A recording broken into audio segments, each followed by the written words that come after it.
100% صحابہ کو اٹھایا تھا. اب صحابہ میں کیا تھا؟ فرمایا 100% صحابہ میں دو بنیادیں ایک ساتھ پائی جاتی تھی. ایک تو پورا دین اپنی حقیقت کے ساتھ پایا جاتا تھا کہ جو قرآن میں ہے وہ زندگی میں ہے. کانوا کتاب اللہ یمشون علی الارض، فرمایا زمین پر اللہ کی چلتی پھرتی کتاب تھے. جو کرنے کے لیے کہا وہ زندگی میں ہے، جس سے بچنے کے لیے کہا اس سے زندگی بچی ہوئی ہے. جن صفات سے متصف ہونے کے لیے اللہ نے قرآن میں فرمایا ہے اس صفات سے زندگی متصف ہے، اور جس صفات سے دور رہنے کا حکم دیا ہے ان صفات سے اپنی زندگی کو بچائے ہوئے ہے. وہ کتاب قرآن کا نمونہ تھے جو زمین پر چل پھر رہے تھے. ایک مرتبہ ایک غیر مسلم نے کہا کہ تمہارا قرآن کہاں ہے؟ تو ایک صحابی کی طرف اشارہ کر کے فرمایا ھذا کتاب اللہ یمشی علی الارض، فرمایا اللہ کی کتاب ہے جو زمین پر چل پھر رہی ہے.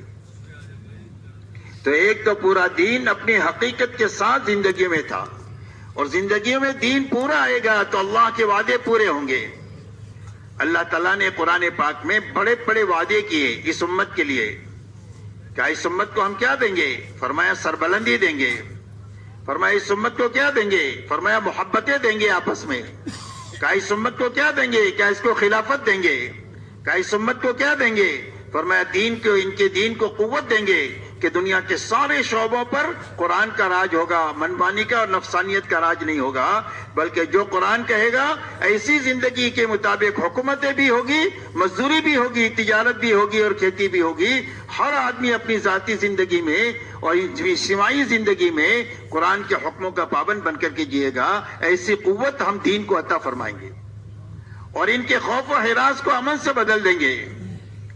ان کے خوف و ہراس کو امن سے بدل دیں گے. دنیا کی زندگی کو پاکیزہ زندگی عطا فرما دیں گے، اور آخرت جنت کی شکل میں ان کی بنا دیں گے، جس کے بعد کبھی وہاں سے یہ نکلنا نہیں چاہیں گے، کبھی وہاں سے ان کو نکالا نہیں جائے گا.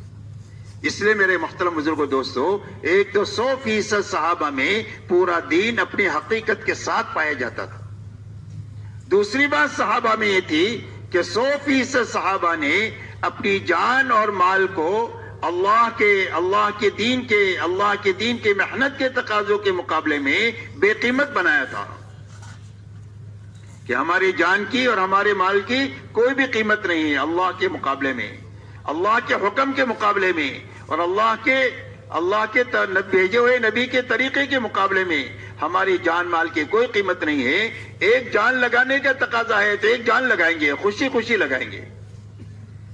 اور گھرانہ لگانے کا تقاضا ہے تو گھرانہ لگائیں گے.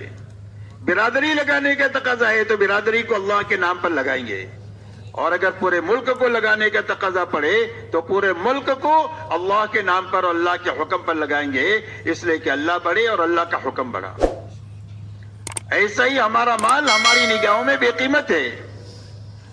مسلمان کا مال تو بہت قیمتی ہے. اگر یہ نماز پڑھ رہا ہو اور کوئی چوری کر جائے تو حکم یہ ہے کہ اپنی نماز کو توڑ کر اپنے مال کو یہ بچا لے. محمد سلمان کا مال تو بہت ہی قیمتی ہے، لیکن اللہ کے دین کا تقاضا آ جائے، اللہ کا حکم آ جائے تو اس کے لیے ہماری جان بھی حاضر ہے، ہمارا مال بھی حاضر ہے. ایک بھی لگا سکتے ہیں، 1000 بھی لگا سکتے ہیں، اور جھاڑو مار کر پورا لگانے کا تقاضا ہے تو پورا بھی لگا سکتے ہیں. یہ دو باتیں 100% صحابہ میں تھی، اور دعوت کی محنت سے پوری امت پر محنت کر کے یہ دو بنیادیں امت میں زندہ کرنے کی محنت ہے. جب ایک مجمع امت کا ایسا بن جائے گا جس میں یہ دو بنیادیں زندہ ہوگی تو اللہ اس مجمع سے وہ کام لے لیں گے جو کام اللہ نے صحابہ سے لیا. اگر یہ تھوڑے ہوں گے تو اللہ اپنے لشکروں کو ان کے ساتھ کر کے اللہ زیادہ کر دیں گے، اور اگر یہ کمزور ہوں گے تو اللہ اپنے قوت ان کے ساتھ ملا کر ان کو قوی بنا کر کے اللہ وہ کام لے لیں گے، اور دنیا کی کوئی طاقت ان کے بیچ میں آ نہیں سکتی ہے، ان کو روڑا اٹکا نہیں سکتی ہے. اللہ اپنی قدرت سے کام کریں گے اور اس مجمع کے ذریعے سے کریں گے جن میں یہ دو بنیادیں زندہ ہوں. اس لیے میرے محترم دوستو، ایک بڑا کام ہے جو ہمارے زمانے میں ہو رہا ہے. اس کام کو اچھی طرح سمجھنا ہے اور اچھی طرح کرنا ہے. اچھی طرح کرنے ہی سے آدمی بنے گا، صرف پھرنے سے بنے گا نہیں. زمین میں گٹلی صحیح رکھنا یہ ہماری ذمہ ہے، درخت اللہ بناتے ہیں. نطفے کو صحیح جگہ پہنچانا یہ انسان کی ذمہ ہے، انسان اللہ بناتے ہیں. ایسا ہی تبلیغ کا ایک کام ہے اور اس کی بہت ساری بنیادیں ہیں جن بنیادوں کے ساتھ یہ تبلیغ ہے. جب یہ ان بنیادوں کے ساتھ یہ تبلیغ ہوگی تو اللہ سب سے پہلے اس محنت میں لگنے والے کو اللہ توبہ دیں گے, پچھلی زندگی پر ندامت عطا فرمائیں گے اور اگلی زندگی میں صحیح چلنے کا عزم اور ارادہ عطا فرمائیں گے. اور توبہ میرے دوستو اتنی بڑی نیکی ہے کہ پچھلے سارے گناہ اللہ معاف فرما دیں گے اور آگے کے لیے اللہ سے ملنے کا اور اللہ سے قریب ہونے کا راستہ ہموار کر دیں گے. اس لیے میرے دوستو پہلی بات تو یہ کہ پورا مجمع اس مجلس میں اللہ سے توبہ مانگے پچھلی زندگی کے بارے میں. کہ بھئی سارا مجمع تیار ہے اللہ سے ان 3 دنوں میں پچھلی زندگی پر توبہ پر آنسو بہا کر آئندہ زندگی صحیح گزارنے کا عزم اور ارادہ لے کر یہاں سے اللہ کے راستے میں جانا ہے, اور جو واپس جائیں وہ بھی کام کرنے کے جذبے سے جانا ہے. کہ بھئی جائیں گے انشاءاللہ. ویڈیو کو آگے شیئر کریں گروپوں میں.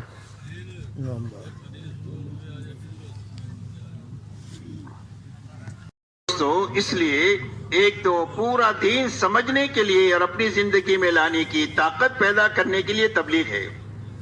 اب پورا دین کیا ہے؟ تو پورے دین کی سب سے پہلی بنیاد لا الہ الا اللہ محمد الرسول اللہ ہے. فرمایا سب سے پہلے ہر ایمان والے کا دل کا یقین یہ بنے کہ ہماری زندگی کے بننے بگڑنے کا تعلق ملک و مال سے نہیں ہے, ڈگری اور عہدوں سے نہیں ہے, چیزوں اور سامانوں سے نہیں ہے, بلکہ ہماری زندگی کے بننے بگڑنے کا تعلق صرف ایک اللہ کی ذات کے ساتھ ہے. اللہ ہی زندگیوں کو بناتے ہیں اور اللہ ہی زندگیوں کو اجارتے ہیں. بنانے والے بھی اللہ ہے اور بگاڑنے والے بھی اللہ ہے. اس لیے کہ اللہ خالق ہے اور اللہ کے علاوہ جو کچھ ہے وہ سب مخلوق ہے. اور مخلوق کے بارے میں اللہ کا فیصلہ یہ ہے لا یملک نفعا ولا ضرا ولا موتا ولا حیاتا ولا نشورا. فرمایا مخلوق چاہے ذرہ ہو یا پہاڑ ہو, چیونٹی ہو یا جبرائیل امین ہو, قطرہ ہو یا سمندر ہو, اور ایک پیسہ ہو یا لاکھوں اربوں خربوں ہو, یہ دنیا کے سارے نقشے ان کے ہاتھ میں نہ نفع پہنچانا ہے نہ نقصان پہنچانا ہے, نہ کسی کو مارنا ہے نہ کسی کو زندگی دینا ہے اور نہ کسی کو مار کر دوبارہ زندہ کرنا ہے. یہ سب کچھ تنے تنہا صرف ایک اللہ ہی کے ہاتھ میں ہے. اس لیے میرے دوستو سب سے پہلے ہمارے دل کا یقین ہر ایمان والے کا یہ بنے کہ ہماری زندگی کے بننے بگڑنے کا تعلق اللہ کی ذات سے ہے. آج تک جتنوں کی زندگی بنی ہے اللہ کے بنانے سے بنی ہے, اور آج تک جتنوں کی اجڑی ہے اللہ کے اجاڑنے سے اجڑی ہے. اور اللہ اپنے کرنے میں کسی سبب کے پابند نہیں ہے. اللہ کی قدرت جو ہے وہ مطلق ہے, سبب کے پابند نہیں ہے. اللہ نے آسمان بغیر آسمان کے بنایا, زمین بغیر زمین کے بنائی. اللہ تعالیٰ نے دنیا میں 800 کروڑ انسان ایک گندے قطرے کے ذریعے سے بنایا. ہر ایک کی آواز الگ ہے, ہر ایک کی شکل الگ ہے, ہر ایک کا مزاج الگ ہے. فرمایا اللہ تعالیٰ خالق ہے اور اللہ کے علاوہ جو کچھ ہے وہ سب مخلوق ہے. اس لیے ہمارا دل, ہماری امید اللہ سے وابستہ ہو جائے اور ڈر اللہ سے لگے کہ ڈریں گے تو اللہ سے ڈریں گے اور امید رکھیں گے تو اللہ سے رکھیں گے. نہ مخلوق سے امید رکھیں گے اور نہ مخلوق سے ڈریں گے.